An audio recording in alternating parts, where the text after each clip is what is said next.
Callum, it must be just a relief to be getting back in the ring after so long out. Yeah, it is. It's yeah, I think a relief's an understatement. It's been a long time, and over the last couple of years, I've been training and staying focused, staying disciplined, knowing that an opportunity would come and I would get back in there. But I have to be honest, there has been times when I was questioning if it was ever going to happen again for me. But now we're here, a week away, and I'm excited. You're an odd fighter in some ways because you've been pro an awful long time. And you went pro with a little bit of glory. There was all sorts of bold talk about you winning a world title in your first 2 or 3 years. And here we are, a lot later on in your life. You're 35, but you're still fresh. You haven't had a hard fight. No, I've had one hard fight, and it was only 4 rounds. Do you know what? When I first turned pro, you know, there's a lot of excitement, a lot of expectation from myself as well, but it just never happened.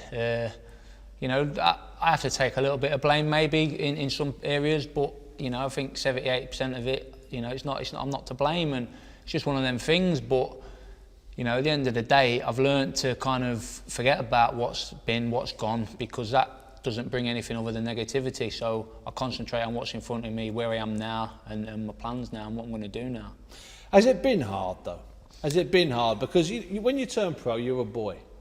You know, you're a man. And when you turn pro, you're a boy. You've got Nassim Hamed around you. You've got all this bold talk. Could you allow yourself to dream? Has that been hard? Yeah, I mean, maybe. I think I was very naive back then. I felt like I'd done it. It was all going to happen for me. You know, I was this big star. I was going to be this big star, and you know, it was all going to be quite straightforward. And wow, what a shock I got. Do you know what I mean? The game. It's a tough game. Outside the ring, I'm speaking about here. It's a lot tougher outside the ring, and you know. But as I said again, you know, it's all in the past. And where I'm at now, you know, I don't know if I'm a believer in everything happens for a reason, but there's parts of me that think, well, you know, why am I so fresh at 35? You know, why am I still able to do what I'm doing? You know, maybe it's written for me to do it later on rather than earlier, or maybe I wasn't mature enough back then.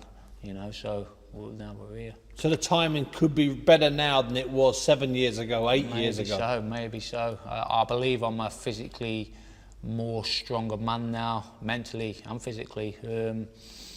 You know, I feel as though I'm unbreakable these days. You know, physically I'm a strong man anyways, everyone knows, but mentally I don't think I've ever been so strong. So I think that'll help me as well. Now there was the world title fight in 2018 against Beterbiev, who was unbeaten before, still unbeaten, and that was a real scrap. You call it a hard fight. Well, it wasn't really a hard fight. You just lost it. It wasn't a hard, grueling 12-round slugfest. No. It was a brutal 4-round fight, wasn't it? You know, it was a very exciting 4-round fight. You know, he was down, I was down.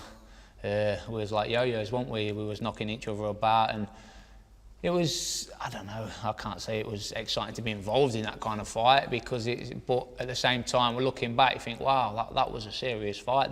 Yeah, I come second. I believe I've got it in me to pull that one off. You know, it'd be a tough ask. We know he's a beast, but you know, so am I. You know, if I get it right, so am I. And you know, like you say, yeah, that's it. Now I know a lot of fighters suffered during COVID. Some people lost their coaches, lost family members, but you lost a lot of fights. It seems to me, looking back on last year, 2020, it seemed you were matched in about half a dozen fights with some of the best fighters in the world. What happened? I don't know, mate. You tell me. It was. You know, there was talks of, you know, I was due to fight for the European, that was going to be February, then it got put back, then it ended up being put back to May. That I was told in February, I've got the Bivol fight. It's like, yeah, it never happened. Been talks with Joshua Boazzi. Back end of 2019, there was talks with Joe Smith in New York. Like you say, there was a lot of talk and nothing happened. Yeah, I did get injured back at the middle of 2019, but, you know, before that, again, it was like very quiet, and I don't know. And it's time for the talking to stop now. You've signed a new deal with Frank Warren, and you're out. You've got fights lined up, fights ready, fights to win, fights to go to. Yeah, exactly. You know, I've got a 4-fight deal with Frank. You know, we've got a plan or you know, got something to work to. Got to get this one out of the way next week, and then we'll go from there. But I'm excited. You know, I've got something to, I've got something to focus on, and there's something there in writing that's going to happen. So, you know, now I've just got to deliver in the ring. And what do you want when you step back in the ring? Because obviously it's not. It sounds like a stupid question, but do you need some rounds? Would you like 8 or 9 rounds, or do you want to blast the guy in one round? I'll be honest. If I could blast him in one, I'd take it, because you know we do plenty of rounds in the gym. And as you said before, you don't want loads of hard rounds in the ring if you can help it.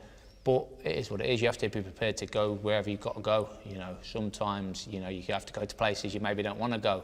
But you've got to be prepared to go there, which I am prepared. But yeah, I mean, like you say, I want to go out, and it's been a long time, but I want to look good. I want to look good. I want to make people go, wow, he didn't even look like he's been away. But again, until we're there on the night, we're not going to know how it's going to go, but I'm confident I'll deliver. Great division light heavyweight, great at world scene, but brilliant at domestic scene. Joshua Buatsi's obviously there, Olympian from 2016, and then a couple of fighters inside your camp, Lyndon Arthur and Anthony Yarde. Starting with Arthur, what are your thoughts about Lyndon Arthur? I think he's a great fighter. He's a good boxer. I do feel as though he probably needs 1 or 2 more though before he steps up to that world level. I know he beat Yarde, but I don't know. I think he's 1 or 2 away from being at that world level. But he's a great fighter, got loads of skill, and he seems a nice kid. I've met him a few times as well, and he's a nice enough lad. And Anthony Yarde, he took that world title fight, much like you did, went to Russia and went a lot of rounds with Kovalev, and it was a great fight, it was a hard fight, it was a good learning fight. What are your thoughts on Yarde? As a fighter, again, for his amateur experience, because he's not had a lot of amateur experience, I think he's very good.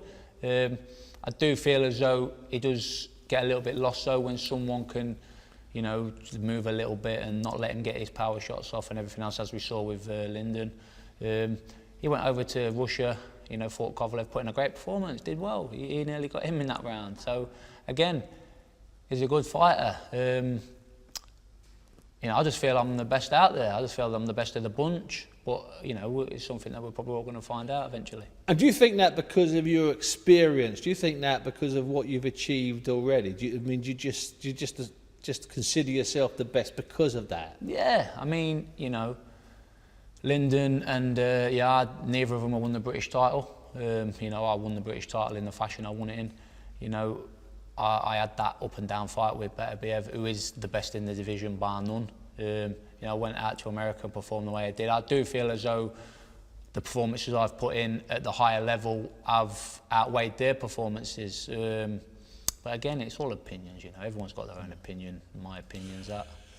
Do you wish you could get some of that sort of fake hate floating around, some of that ridiculous online stuff, so that you could create some sort of animosity with one? Well, certainly not with Lyndon, because he's the most laid-back fellow in the world. But even with Yarde, I don't know, man. If he got me paid a lot of money, then maybe so we can have a roll about in the crowd. But nah, it's not me. It's not me. I'm just a nice kid. When I get in the ropes, I'm going to try and knock whoever out I'm in there. It don't matter who it is. But out of the ring, I'm not into all that fake beef and that. And I'd feel embarrassed doing it. Do you know what I mean? I'm not kind of a confrontational kind of person. I don't like confrontations. I'm an all or nothing kind of man. Do you know what I mean? So when we're inside them ropes, I know it's all. We're having it. Outside the ropes, I don't like all that. But it is what it is. So amateur and pro, you've had about 140 fights, but you're not a confrontational type of guy. No, exactly. No. I'm genuinely not. I wouldn't say boo to a goose outside the ring, and if someone put it on me, I'd probably crap my pants. But it's I change when I get inside them ropes on fight night. I turn into a nasty man, and I do want to knock people out, and I get a buzz out of it. When you've come out of a fight, say, let's talk about that series of 3 fights. Bullioni, I know it was only 90-odd seconds, Beterbiev, and then the Monahan win in America, which was a really good win. When you finish with those 3 fights, at the end of the night, can you relax? Are you the kind of guy that can switch off? Because you say you switch on when you get in the ring. After all that adrenaline of a big fight, can you switch off, Callum? Not really. I do have that buzz, and I struggle to sleep, and I do. I kind of enjoy it for a day or 2. I think it might be because of that, because I'm such a laid-back, quiet guy outside the ring. When I do get inside that ring and I come alive, if you like, and I can let that inner beast out. You know, I probably buzz off it, like, and I think I enjoyed that. I probably enjoyed it too much. But again, yeah, no, a couple of days goes by and you're just back to your normal self. Back to being family man. Yeah, exactly.